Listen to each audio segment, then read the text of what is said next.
Quando a gente pensa na história de Abraão, geralmente vem à mente a imagem de um santo, quase perfeito.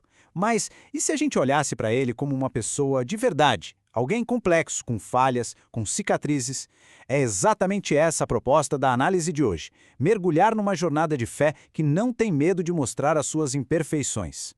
E para entender bem essa abordagem, essa citação que dizem ser de Oliver Cromwell é perfeita. A ideia é essa: chega de idealização. O que a gente vai ver aqui é um retrato autêntico, com verrugas e tudo, de uma das figuras mais influentes da história. Sem retoques, sem filtro. Tá, mas aí fica a pergunta, né? Por que essa história de 4.000 anos atrás ainda importa hoje?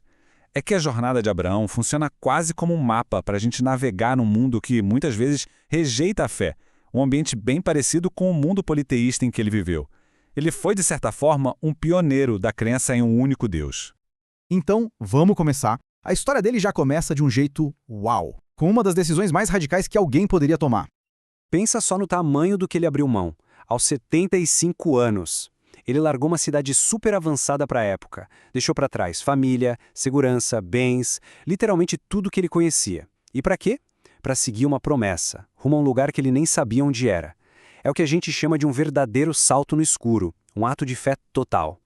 E claro, essa fé recém-nascida não demorou para ser colocada à prova.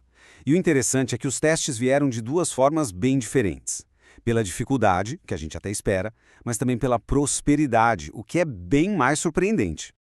O primeiro teste, o da escassez, veio com tudo e de forma brutal. A mesma terra que tinha sido prometida a ele foi atingida por uma fome terrível. A consequência, ele teve que fugir e procurar abrigo no Egito. Ou seja, a promessa divina deu de cara com uma realidade bem dura e imediata. Mas aí veio outro teste, que talvez seja ainda mais sutil e difícil, o da abundância. Tem uma frase do Thomas Carlyle que é perfeita para isso. Ele dizia que, para cada pessoa que aguenta a prosperidade, 100 aguentam a adversidade. O que ele quer dizer é que lidar com o sucesso, com a fartura, muitas vezes revela nosso verdadeiro caráter de um jeito que a dificuldade não consegue. E foi exatamente o que aconteceu no conflito com seu sobrinho, Ló. A situação era a seguinte: os dois prosperaram tanto que começou a faltar terra para os rebanhos, e aí veio a briga. A atitude de cada um aqui é reveladora. Abrão, com uma generosidade enorme, vira para Ló e diz para ele escolher primeiro a terra que quisesse. Ele estava confiando na promessa, não num pedaço de chão. Já o Ló, Ló olhou, viu a terra que parecia mais rica e fértil e a pegou para si, confiando só no ganho material que os olhos dele podiam ver. Ok, mas lembra que a gente falou que esse era um retrato sem verniz, sem maquiagem? Pois é. A narrativa não esconde os momentos em que a fé de Abrão balançou feio, sabe? Quando o medo e a impaciência tomaram conta. Agora a gente vai olhar para as verrugas desse retrato.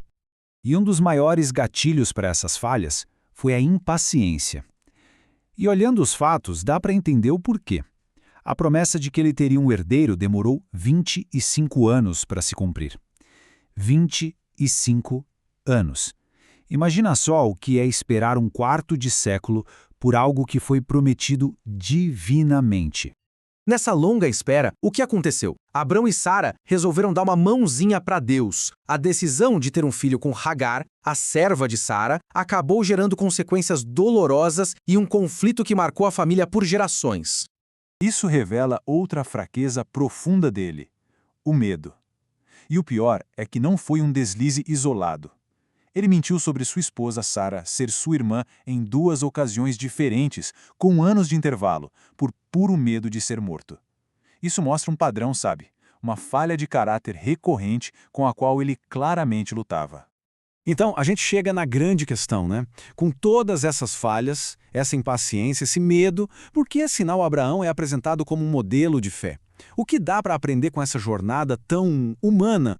A resposta, segundo essa análise, está em 4 virtudes que, apesar de tudo, se destacavam. Não se tratava de perfeição, longe disso, mas o padrão geral da vida dele mostrava um altruísmo genuíno, uma integridade, uma humildade profunda e uma fé que, mesmo quando vacilava, sempre encontrava o caminho de volta.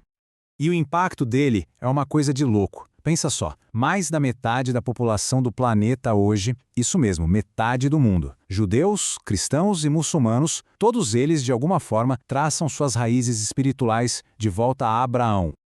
E aqui está o pulo do gato, a ideia central de tudo. O título Pai de todos os que creem não foi um prêmio por um currículo moral impecável. A grande lição da vida dele é que ele foi considerado justo por um único motivo: a fé dele. A sua confiança na promessa de Deus, e só isso. E isso nos leva de volta ao início da nossa conversa. Talvez essa frase de Norman Cousins resuma tudo perfeitamente. É a humanidade de Abraão, com suas falhas e lutas, que o torna tão poderoso e relevante. Ele não se torna real apesar de suas fraquezas, mas por causa delas. E assim fica a reflexão para a gente. Ao olhar para essa história antiga, cheia de fé, mas também de muita dúvida e de fracassos, que lições ela pode oferecer para as nossas próprias jornadas hoje? O que uma história tão humana pode nos ensinar?